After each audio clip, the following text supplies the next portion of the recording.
Cannibalism has been a subject of many Hollywood horror films, books, and TV shows. And cannibals seem to wreak havoc on the entire human race. But is the storyline depicted in these films even possible? Could TV characters such as Hannibal stay alive for as long as he has by eating other humans? In this video, we are going to discover if it is even possible for cannibals to live just as long as any other human.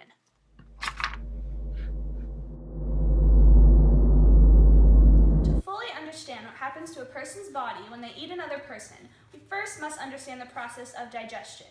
So, to begin, the food enters through the person's mouth and travels down the esophagus.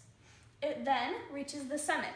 The stomach uses acid that is produced by the stomach and enzymes that are produced by this pancreas to break down the food into a simpler substance.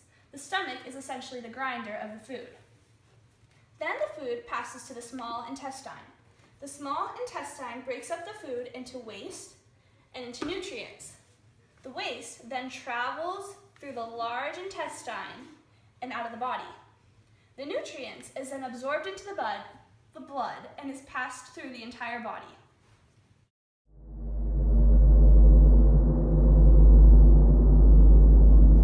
So how does this relate to cannibalism? So when a person eats another person, they essentially gain all the nutrients that that person had. What?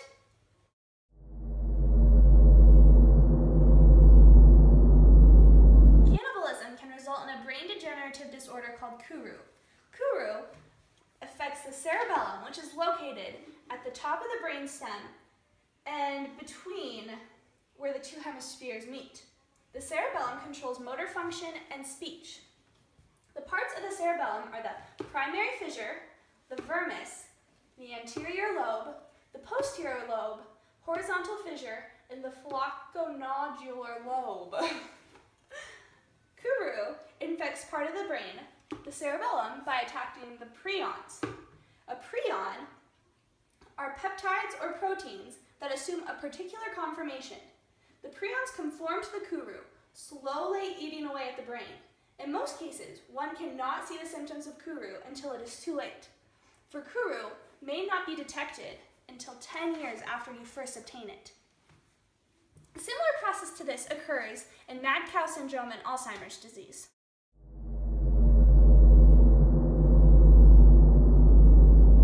So now we know that the plotline in these cannibalistic films is possible, but highly unlikely. And Hannibal should not have stayed alive for as long as he has, because by now, his brain would be mush.